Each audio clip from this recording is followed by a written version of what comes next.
Donc,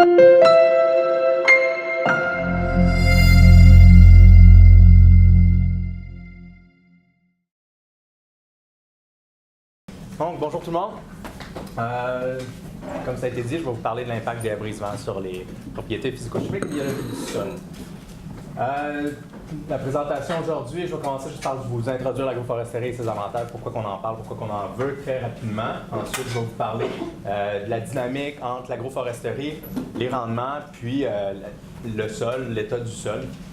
Je vais faire une petite introduction de l'effet des vers de terre, des nématodes, pourquoi est-ce qu'on s'y intéresse, pourquoi est-ce qu'on les étudie. Puis après ça, je vais vraiment rentrer dans une présentation là, où je vais vous décrire mon design, les résultats, les conclusions, puis les limitations, ainsi de suite.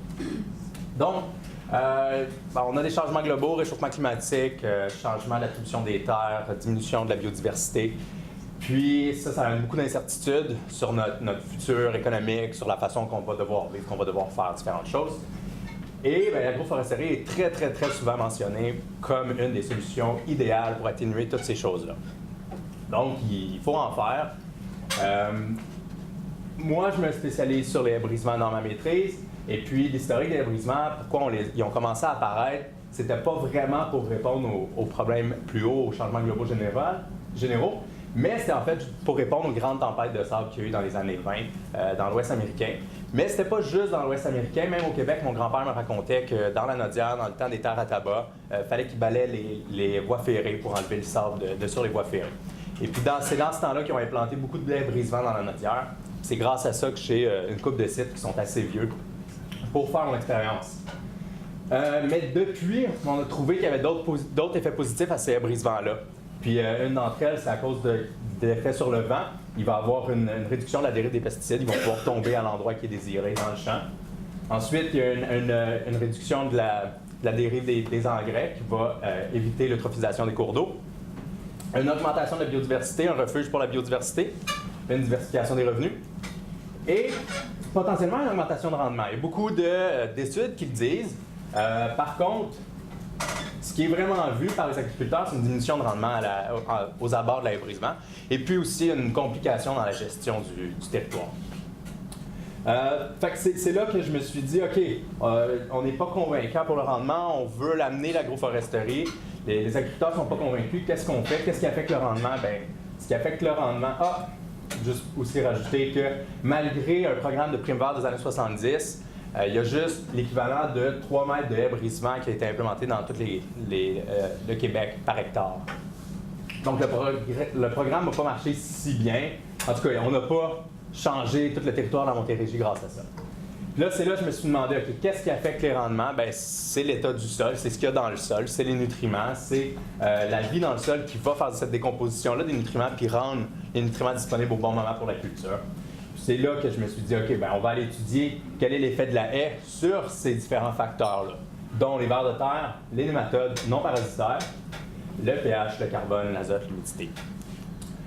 Pour ce qui est, donc, pour les vers de terre, les nématodes de terre sont vraiment, à travers toutes les études qu'on a faites, globalement, ce qu'on peut en retirer, c'est qu'ils vont vraiment augmenter la productivité durable d'une terre agricole. Plus tu as de vers de terre, plus tu vas être capable de faire une productivité à long terme, dépendamment de ta méthode. Si ta méthode amène plus de vers de terre, tu vas garder tes nutriments plus longtemps, tu vas garder la stabilité de tes agrégats, tu vas garder un sol plus en santé, qui va t'amener à faire une agriculture plus soutenable. Et puis, c'est pour ça, donc, nous, on a mis l'hypothèse qu'une augmentation de la haie brise-vent, ça va amener un meilleur habitat pour le ver de terre, ça va augmenter, puis on va amener une agriculture plus durable par ce chemin-là. C'est un peu une histoire équivalente pour les nématodes. Les nématodes, comme les protozoaires dans le sol, c'est deux petits organismes microscopiques qui sont dans le sol. Puis eux, ce qu'ils font, c'est qu'ils se nourrissent des champignons et des bactéries. Puis quand ils s'en nourrissent, c'est à ce moment-là que toute l'azote puis tous les nutriments sont relâchés pour être libérés pour la plante. Les champignons, les bactéries, surtout les bactéries, vont entrer en compétition avec les plantes pour l'azote. Et puis si on n'a pas de prédateurs qui vont les manger puis après ça relâcher l'azote dans le sol, bien tu n'as pas ce gain en nutriments-là. Elle reste capturée dans la bactérie puis ta plante ne peut pas y avoir accès. Donc une augmentation dans les nématodes non parasitaires va être positive pour la productivité. Généralement. Et donc, on a eu la même hypothèse. On s'est dit, OK, si on augmente les brisements, est-ce qu'on va augmenter le niveau de nématodes dans les sols? Bien, pour répondre à ces questions-là, on a trouvé 6 sites, plusieurs dans la Nodière, quelques-uns en Montérégie. C'était toutes les combinaisons possibles. On voulait avoir une conclusion globale pour le sud du Québec. Est-ce que ça se passe comme ça quand on plante une haie brisement ou non? Donc, on a eu un mélange épinette de Norvège, peuplier bride, une vieille haie de chêne au moins une cinquantaine d'années, à côté d'une terre de sable.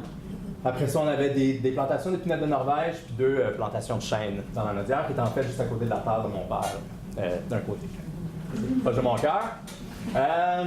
Ici, pour le design expérimental, on est allé installer 4 crans secs dans nos champs. On a donné une zone tampon de 50 mètres au bout parce qu'on ne voulait pas avoir un effet de la route ou un effet des bancs de rivière. Et puis, à l'intérieur de ça, on a mis 4 crans secs aléatoires. On est allé échantillonner sous la haie. Ça, c'était comme une situation où on s'est dit très extensive. Quelle serait la situation du sol idéal, un peu, sous la haie avec une bande enherbée? Quelle est la capacité du sol? Après ça, on est allé le plus proche qu'on pouvait aller dans le champ, mais en culture. Et à cause de notre vieille haie de plus de 50 ans, on était obligé d'aller jusqu'à 8 mètres. Donc là, on a échantillonné à 8 mètres. Après ça, on est allé à peu près le plus loin qu'on pouvait aller dans un de nos champs pour être loin de tous les arbres, ce qui nous amenait à avoir une distance de 50 mètres.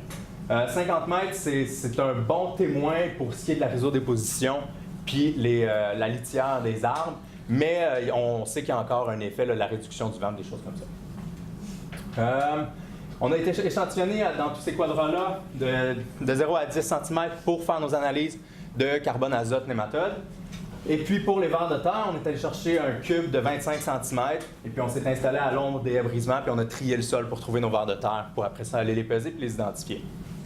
Les nématodes sont extraits en prenant à peu près l'équivalent d'une balle de golf de sol, 50 grammes, qu'on met dans un papier mouchoir au-dessus d'un bol avec une mèche.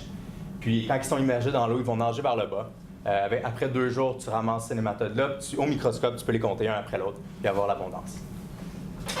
Dans un de nos sites, on avait jusqu'à 2500 nématodes dans l'équivalent d'une balle de golf de sol. Ça peut être assez important. C'était un site en fait aussi qui n'avait aucun ver de terre, il y avait 2500 nématodes. Je me suis posé la question, est-ce qu'ils remplacent un peu les vers de terre dans cette situation-là? Je ne sais pas trop.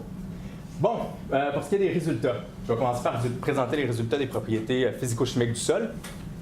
Et puis ici, je vous présente un diagramme à moustache qui est en fait, pour ceux qui ne sont pas habitués, la médiane ici. J'ai présenté la moyenne avec les points noirs. Puis ici, c'est juste séparé 25% des données les plus basses, l'autre 25%, l'autre 25% des derniers. Ça donne une idée de la distribution des données en même temps que leur différence. Puis ici, on a la distance de la haie brisement, donc sous la haie, juste un peu dans le champ, puis à l'extrémité. Pour ce qui est du carbone, c'est qu'on a quasiment un carbone qui est 2 fois plus élevé sous la haie brisement. Puis aussitôt qu'on rentre dans le champ, on a le même carbone qu'on a à n'importe quelle distance de la haie. Ce qui n'était pas ce qu'on pensait. On pensait quand même que les racines de l'arbre, la litière de l'arbre aurait pu augmenter un peu le carbone puis avoir une descente plus lente. Puis ce qu'on pourrait se dire, c'est qu'avec une haie brise-vent, si on n'a pas ça, en étudiant les haies brise-vent, on peut aussi penser à ce qui se passerait si on avait une culture intercalaire. Donc s'il y avait une descente un peu de l'effet de la haie, puis tu as une autre haie assez proche, bien là, tu augmentes tout le niveau de ton site. Mais là, on s'est rendu compte qu'aussitôt que tu rentres dans le champ, tu n'as plus rien pour le carbone.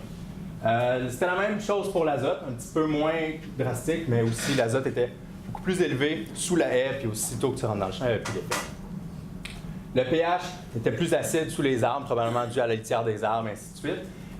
Puis il n'était pas différent aussitôt que tu rentrais dans le champ. L'humidité, c'était variable. On a eu notre saison d'échantillonnage était en milieu d'été, puis c'était juste une fois. Donc on aurait fallu probablement une étude beaucoup plus répétée pour avoir une idée là, du changement dans la dynamique de l'humidité. OK.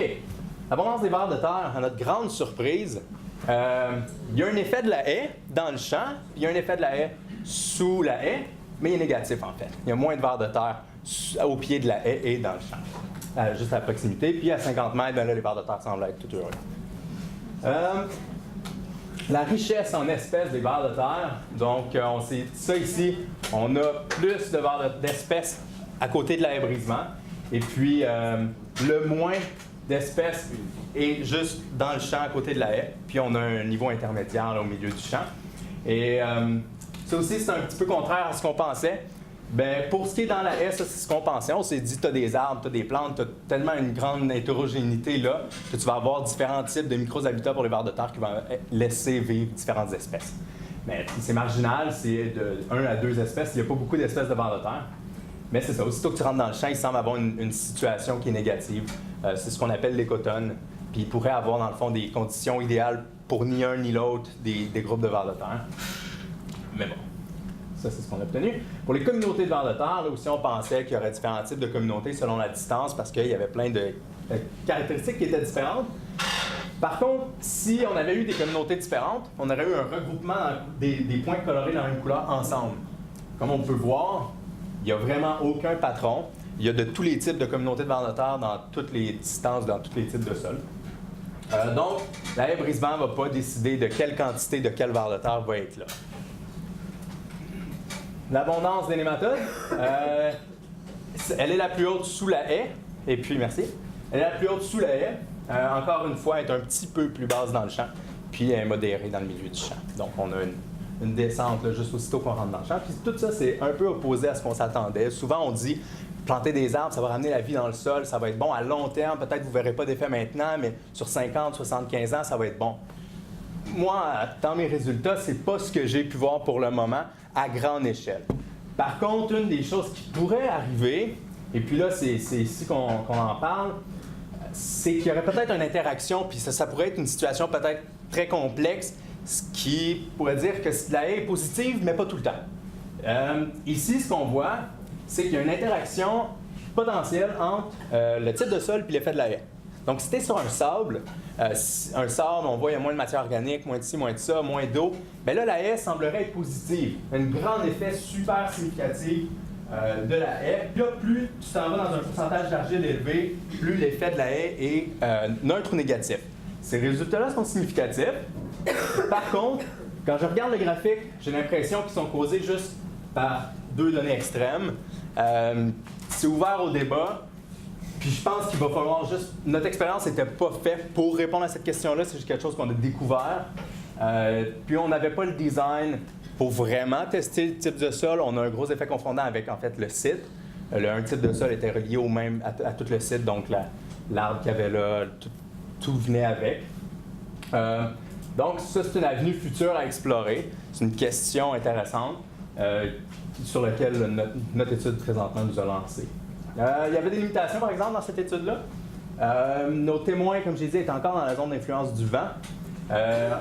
Ce qui, potentiellement, par contre, il nous aurait fallu donc un site comme ici, avec une zone ouverte, pour aller vraiment tester un endroit où le vent est complet, puis là, tu as une érosion de l'argile, puis des petits sédiments dessus. Puis, il n'y avait aucune réplication dans le temps. C'était juste un moment dans une année, dans un été. Puis, comme j'ai dit, l'effet des sites, l'effet des textures pouvaient être confondus. En résumé, l'effet de la haie brise-vent est vraiment évident à ses pieds. Tu plantes un arbre, tu vas changer ton sol. Par contre, tu ne vas pas le changer juste à côté où tu fais ta régie agricole. Puis, c'était pas vraiment l'effet qu'on s'attendait. Puis encore, il y avait beaucoup de variabilité inter-sites, donc il y a un potentiel à aller étudier certaines combinaisons différentes. On ne pourra pas dire aux agriculteurs, plantez un arbre, vous allez augmenter la vie dans votre sol, ça va augmenter après ça tous vos rendements à cause de ça. Mais il va falloir aller étudier et dire, OK, si vous plantez tel arbre sur tel sol, ça va être bon. Si vous plantez tel arbre sur tel autre sol, il n'y aura pas vraiment de différence pour la vie dans votre sol.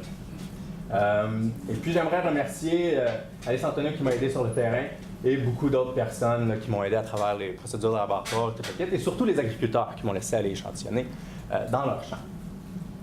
Puis mes références. Merci beaucoup.